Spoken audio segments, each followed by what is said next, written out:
Doutor Marcelo, uma luz aí para a volta do Campeonato Brasileiro, para o início do Campeonato Brasileiro, né? Seria a volta, né? Iniciar o Campeonato Brasileiro no mês de agosto, é por aí? É, pelo menos isso, né, André? Uma luz, né? Acho que é o que a gente precisava. Nós tivéssemos uma luz para saber o caminho que nós possivelmente seguiremos. Porém, na minha opinião, ainda é uma luz muito fraca, uma luz ainda muito tênue. Não existe nada de certo, não existe nada confirmado. Mesmo porque na reunião de ontem foi estabelecido uma série de condições para esse retorno. Ou seja, existe a data, já existe uma data pré-estabelecida, 8 e 9 de agosto, porém foram elaboradas uma série de condições. A condição número 1, talvez uma das mais importantes, é a condição de que deva existir pelo menos 80% das sedes, né, dos jogos liberadas pelas autoridades para que haja o jogo. Dos 20 clubes, existem 11 cidades. E dessas 11 cidades, para que o campeonato possa existir, temos que ter 80% dessas 11 cidades. Se existir os 80%, essa condição já foi cumprida, né? Essa meta foi cumprida. Agora, obviamente, existem uma série de outros problemas que eu acho que ainda não foram computados, né? Eu penso muito num grande problema, André, referente à malha aérea, né? A gente sabe que esse campeonato ele só tem como ser feito através de viagens de avião. O Brasil, um país continental, viagens muito demoradas, e a gente sabe que hoje a malha aérea ela está muito deficitária. Antes da pandemia, a gente saía daqui de Goiânia, ia para Fortaleza, via Brasília, uma viagem que não demorava mais do que 6 horas, talvez máximo isso. Hoje você demora quase que um dia, porque a malha aérea está deficitária. Então, tem muita coisa para acontecer, André, mas pelo menos a data já está firmada. E vão manter as ordens das rodadas do jeito que a tabela está? Não foi mudado nada. O início do campeonato acontecendo em 9 de agosto, 8, 9 de agosto, a data do fim é em meados de fevereiro. E a tabela, ela será obedecida, pelo menos foi o que foi dito, a tabela será obedecida do jeito que ela já foi elaborada. Não vai ser mexido em nada.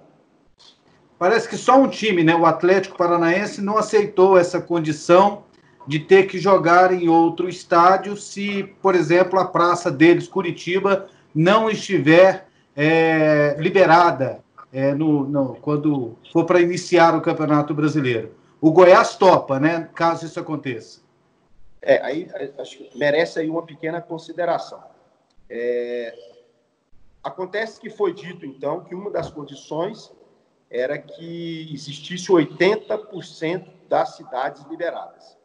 E, no caso, os 20% das cidades que, porventura, não estejam liberadas, é obrigatório que aquele time ele se dirija a uma outra praça.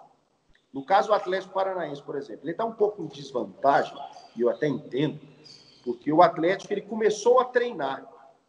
Curitiba deu, a princípio, a liberação para o retorno aos treinos. E logo em seguida veio uma proibição. E o Atlético ele teve que parar de treinar. Então o Atlético não está treinando. E uma coisa desagradável é porque lá em Curitiba funciona igual Goiânia, né? Goiânia é Aparecida. Lá em Curitiba tem Curitiba e São José dos Pinhais. Isso. O Curitiba e o Paraná, eles treinam, o centro de treinamento deles é em São José dos Pinhais. Então eles não foram afetados por isso. Já o Atlético foi. Então essa é a grande preocupação, porque eles não sabem se vai existir um tempo hábil para eles voltarem a treinar, né? Então realmente é um problema. Mas o Goiás foi favorável a isso. Então o Goiás foi a favor de tudo que ficou conversado nessa reunião, né? Sim, sem dúvida, sem dúvida. Agora, presidente, em relação a essa possibilidade desse torneio a ser organizado pela Federação Goiana de Futebol com Goiás, Vila Nova, Atlético e Goiânia, qual é a posição do Goiás? A posição é o seguinte, André. Para que a gente possa participar de um campeonato brasileiro, igual o da Série A, nós temos que fazermos jogos, seja de qual tipo for, jogos treinos, campeonatos, etc. Porque o time, não basta que ele apenas vá para o centro de treinamento e treine. Existe uma coisa que chama-se ritmo de jogo. Então, esse campeonato, esse quadrangular, ele seria muito interessante pelo fato de que isso poderia dar ritmo de jogo, para a gente não chegar no dia 9, enfrentando, vamos dizer, o São Paulo, que é o nosso primeiro jogo, sem ter feito um jogo sequer. Isso é demasiadamente perigoso, né? Então, o jogador, ele pegar ritmo para voltar a uma atividade, um ritmo normal. É importante. E essa competição deve acontecer no próximo dia 17, está tudo bem encaminhado, presidente? Eu conversei essa semana com o presidente da federação, o André, e a princípio estava sendo proposta uma tabela, ele passou para a gente uma tabela muito rápida, mas quando ele fez essa tabela, ainda não tinha tido essa reunião da CBF, né? Então, eu não sei as datas que ele colocou, porque em se tratando de um reinício no dia 9 de agosto, a gente tem que tomar cuidado para que esse torneio não invada essa data do Campeonato Brasileiro para não dar nenhum tipo de conflito. Mas eu acredito que, obviamente, ele vai pensar nisso. A ideia é de fazer o quadrangular, ida e volta, e classificam 2? Classificam 2 e faz a final. Isso mesmo. Isso. Usaria 6, 8 datas. 8 datas. Aí eu não sei se depois do dia 17, se nós teríamos essas datas suficientes. Aí eu não fiz essa conta ainda não. Volta de Copa do Brasil, falaram alguma coisa? O que acontece? Que eu entendo, André, a CBF ela tem que ela tem que se mostrar preocupada com o reinício. É o que ela fez. Para que daqui a pouco ninguém a culpe de que ela não fez nenhum tipo de procedimento para tentar voltar. Então, eu acho que ela se articulou para voltar no dia 9. Confesso que eu vejo uma luz muito fraquinha no fim do túnel, eu não confio ainda nesse retorno. Existe a data, maravilha, temos que retornar. Acontece que a gente vê as coisas muito nebulosas, né, André?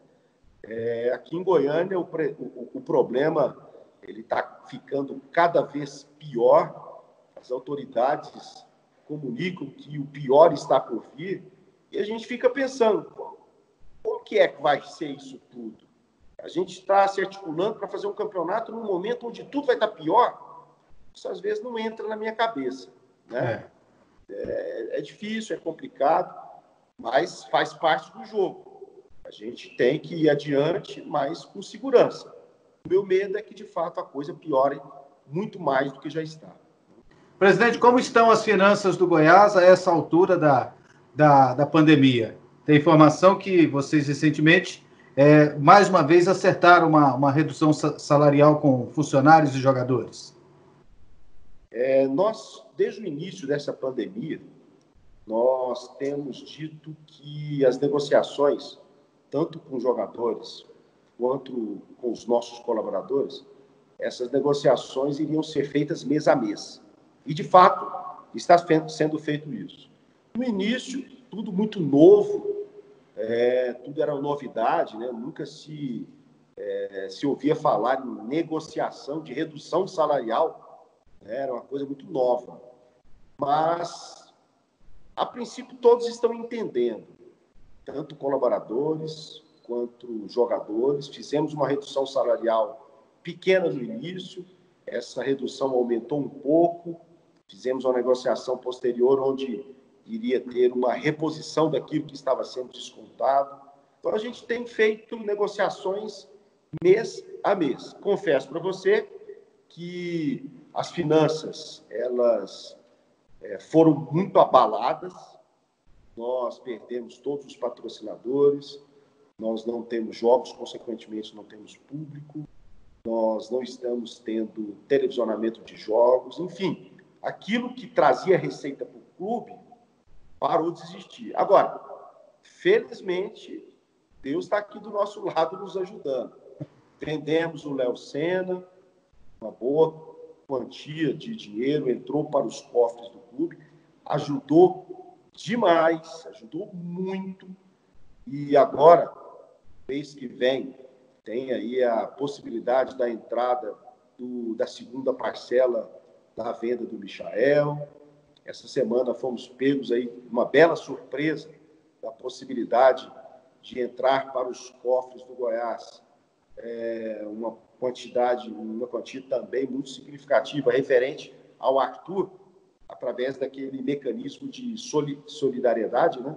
Que é um dinheiro pelo fato... porque o Arthur passou pelas nossas bases quando ele tinha por volta dos 13 anos. Enfim, nós passamos um perrenguezinho aí, mas as coisas estão se assentando, graças a Deus.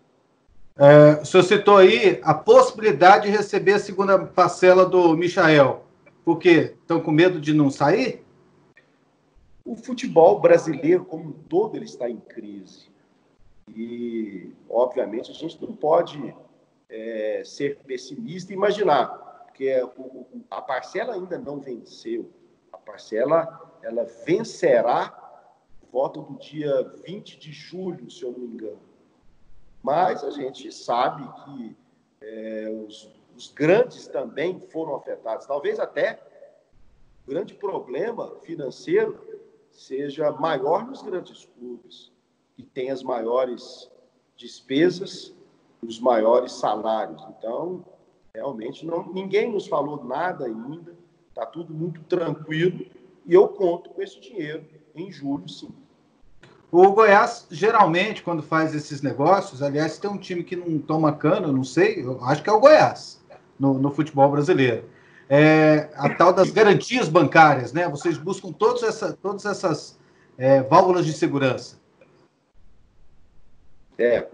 Historicamente, essas grandes negociações, elas sempre foram encaminhadas, foram dirigidas pelo Edminho Pinheiro, todos conhecem, que é um camarada que sabe muito bem negociar, é um avião, e ele sempre que pilota essas grandes negociações. E ele sabe, com muita maestria, fazer as devidas amarrações para que a gente não tenha. E, de fato, historicamente, eu não me lembro de ter tido nenhum cano, nenhum calote, não. A gente tem tido a felicidade de termos os nossos recebimentos sempre na data que foi combinada. Presidente, o Goiás vai contratar algum reforço por agora? André, não está no nosso radar isso ainda, por enquanto, não. A gente sabe que faz parte de um campeonato brasileiro a gente fazer as devidas avaliações, de repente avaliar as posições que estão deficitárias, mas como ainda não começou nada, fica difícil da gente fazer contratações num momento tão difícil como esse. Ou seja, nós estamos tendo dificuldade para pagar os salários dos jogadores. De repente, fazermos novos compromissos agora fica um pouco complicado. Não vou dizer para você que nós não faremos novas contratações, mas eu prefiro dizer que, se porventura essas contratações forem existir, elas talvez existam lá na frente, depois que o campeonato comece, depois que a gente possa avaliar melhor o desempenho dos atletas. Muito obrigado pela entrevista, presidente. Bom final de semana. Eu que agradeço, André. Muito bom falar com você. Valeu.